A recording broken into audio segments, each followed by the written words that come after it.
ሰላም ጤና ይስጥልኝ። የተከበራችሁ የተከዜ ቲዩብ አድማጭ ተመልካቾችና ቤተሰቦች አንድ ለናቱ አቤ ጉበኛ የቆንስሉ ግብዣ ዘመኑ የዓለም ውርድና ቁመት በሰው ጥበብ መጠቅለል የጀመረበት ዘመን ቢሆንም ሀገራችን በምድሩ በባቡሩ አዲስ መርከብ መጠቀም ቀርቶ ገና ወሬው በደንብ ስላልተሰማችና ብቻዋን ስለነበረች ወደ ሀገራችን የሚመጡ ፈረንጆች ሁሉ የራሳችን አይነት ምግብ በልተው የራሳችን አይነት መጠጥ ጠጥተው ይኖሩ ነበር።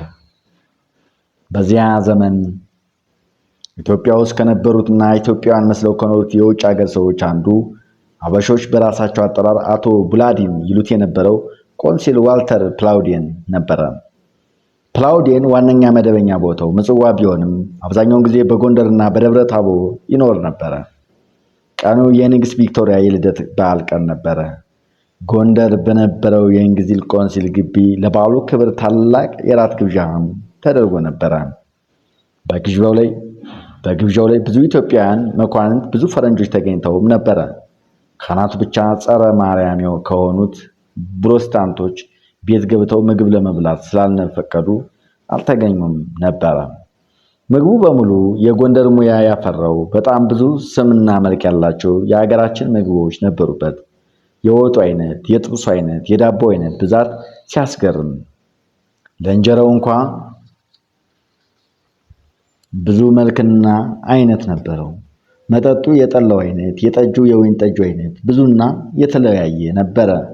ብቻ ቤቱ የውጭ ሀገር ሰው ቤት እንደመሆኑ መጠን በውስጡ አንዳንድ ኢትዮጵያ መኮንን ቤት ሊገኝ ከሚችለው እጅግ በዛ የሚል የባረቅ አይነት ይታይ ነበረ።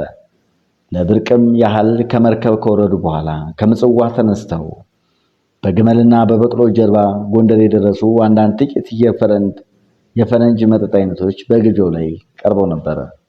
ቢሆን እንጂ ከአበሻም ይሁን ከነጩ መካከል እነዚያን ለብርቅነት ብቻ የቀረቡ መጠጦች ከመቅመስ አልፎ የጠጣቸው ብዙ ሰው አልነበረም። አቶ ቡላዲንና አቶ ቤል የማዕረግ ምልክት አይኖረው እንጂ ልክ የኢትዮጵያ መኳንንት አይነት ልብስ ለብሰው እንግዳውን ሁሉ እየተቀበሉ ያስተናግዱ ጀመር። ግብዣውና የአዝማሪዎቹ ውካታ ለረጅም ጊዜ ከቆየ በኋላ አብዛኛው ተጋባዥ እና አቶ ቡላዲንን እየተሰናበቱና ንግሥት ቪክቶሪያን ሺህ ዓመት እንደሚነግሱ ምኞትን እየገለጠ ሲሄዱ ፈረንጆቹና ጥቂት ኢትዮጵያ መኳንንት የጀመሩትን የጋለ ወሬ እንደያዙ ቆዩ። ደግነቱ በየጊዜው ወደ ኢትዮጵያ የሚመጡ ፈረንጆች ከሀገራቸው ምን ያህል እንደራቁ ስለሚያውቁት ተሎ ብለው ቋንቋውን ያጠኑ ነበረ። አዲስ መጤ የሆኑና ከአማርኛ ጋር ጥሩ አድርጎ ያልተለማመደው ፈረንጅ እንኳ ቢሆን በኢትዮጵያ ውስጥ ብዙ አለመኖርን የሚገለጥበት እንግዳ የሚሆንበት ፊደሎችን እነ ቀናጨ እነ ጠናደንና ጰን ነበሩ እንጂ እንደማንም አማርኛን የማይወተፈተፍ ፈረንጅ አልነበረም። ስለዚህ ጎንደሬው መኮንንና አውሮፓዊ ፈረንጅ በአማርኛ ሲያወቁ የነቀንና የነጠን ችግር እንኳ አስታዋሽ የለውም ነበረ። በዚህ ሁኔታ ወሬው እንደቀጠለ ሳለ አቶ ቡላዲንና አቶ ቢሊቃዎቻቸውን ወደ መሸኘቱ መሆናቸውን ስላዩ የጋለ ወሬ ይዘው ከተቀመጡ ኢትዮጵያውያን መኳንንትና ፈረንጆች መካከል ሂደው ተቀመጡና የወሬው ተካፋይ ሆኑ። ከዚያም ፕላውዲን የሰዎችን ሁካታ ሁሉ አቋረጠና ተነገራቸው ላይ በግብዣችን ላይ የነተጌ ልጅ ባል ለምን አልተገኘም አለ። ምናልባት አልተጠራ እንደሆነ አሉ አንዱ አበሻ መኮንን። እንዴት ተሁሉ በፊት ነው ጥሩልኝ አልኩ አለ ጆን ቤል። ጠላቱ ብዙ ነው፣ ምናልባት በዚህም የጎዱት መስሏቸው ሳይነግፍ ቀርቶ እንደሆነ አለ መኮንኑ። አይ ይሄማ ተሆነ የማይገባ ነገር ነው አለ ጆን ቤል። ፕላውዲን ከቤልት አከታተልና ጆን እቺ ጎበዝ ግድ የለም የዋዛ ወንድ አይደለችም፣ ብቻ ለምን ቀረ እውነት ባይነግሩት ይሆን አለ። ቢሆን ነው እረሱ ጨዋ ሰው ነው፣ እንኳን እንደዚህ ባለው የተከበረ ቦታ የትም ቢሆን በወዳጅነት ተፈለጉት እንደዚህ ያለ ነገር የለውም አለ አበሻው መኮንን። ተነግራችሁ ላይ ጌታ አቶ ቡላዲን አለ ደጃች ወንዲራድ። እሺ አለ ፕላውዲን። አሁን ትልቁ ሰው ቀረቦትና ነው ይሄ ሁሉ ሐሳብ? እንዴታ ነው እንጂ ለመሆኑ እሱ ትልቅ ሰው ነው። ትልቅነቱን ታላመንበት ዛሬ የቴጌ የልጅ ልጅ ለምን ተዳረችለት? አለ ፕላውዴን።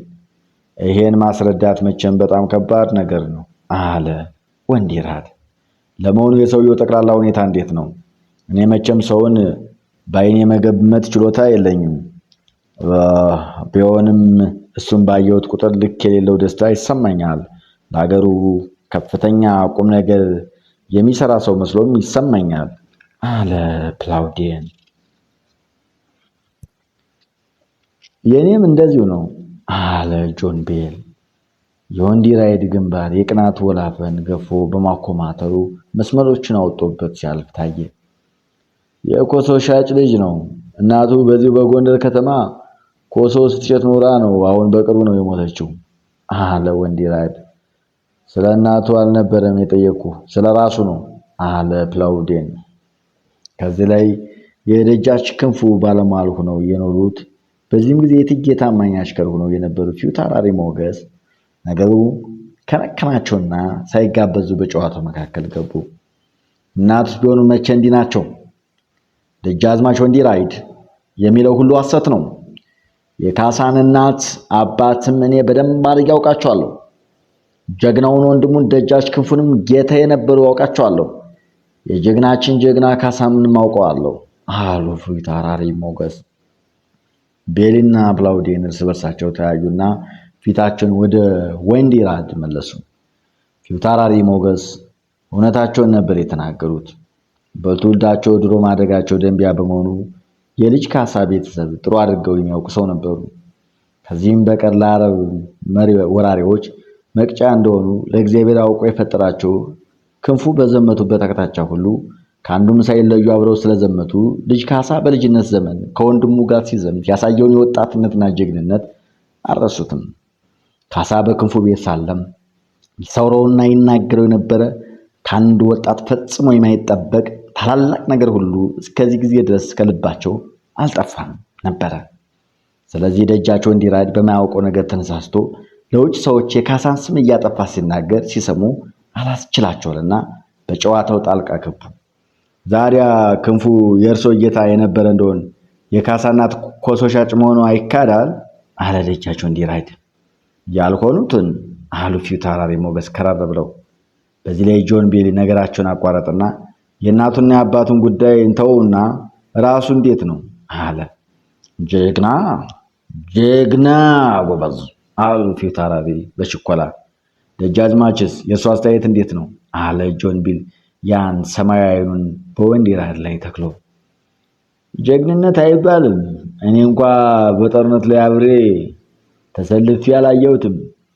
ያዩት እንደሚናገሩት ግን የሚሰራው ነገር ጀግንነት ሳይሆን እብደት ነው።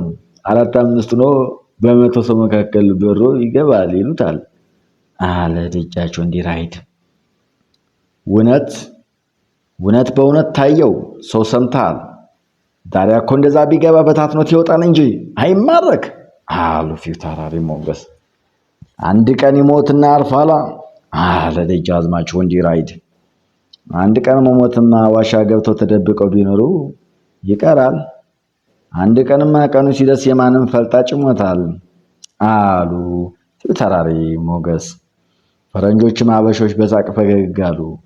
ፕላውዴን በመካከሉ ገባና ወንዲራይድን ባሽሙር ለመገሰጽ አበሾች ጎበዝ ነን ትላላችሁ፣ ግን ጎበዝ አትወዱም።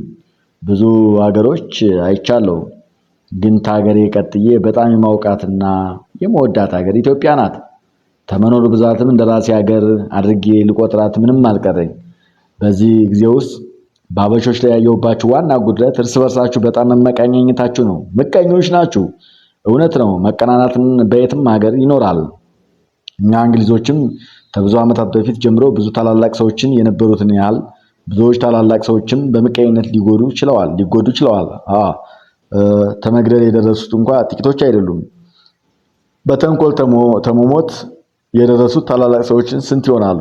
ጆን አለ ወደ ጆን ቤል ዘወር ብሎ። ብዙ ናቸው አለ ጆን ቤል አንገቱን ደፋ አድርጎ ጥቂት ሲያስብ ከቆየ በኋላ። እነ ቶማስ ሞር፣ እነ ሪያሊ፣ እነ ከሊ፣ ኧረ ምን ይቆጠራል ብዙ ናቸው አለ።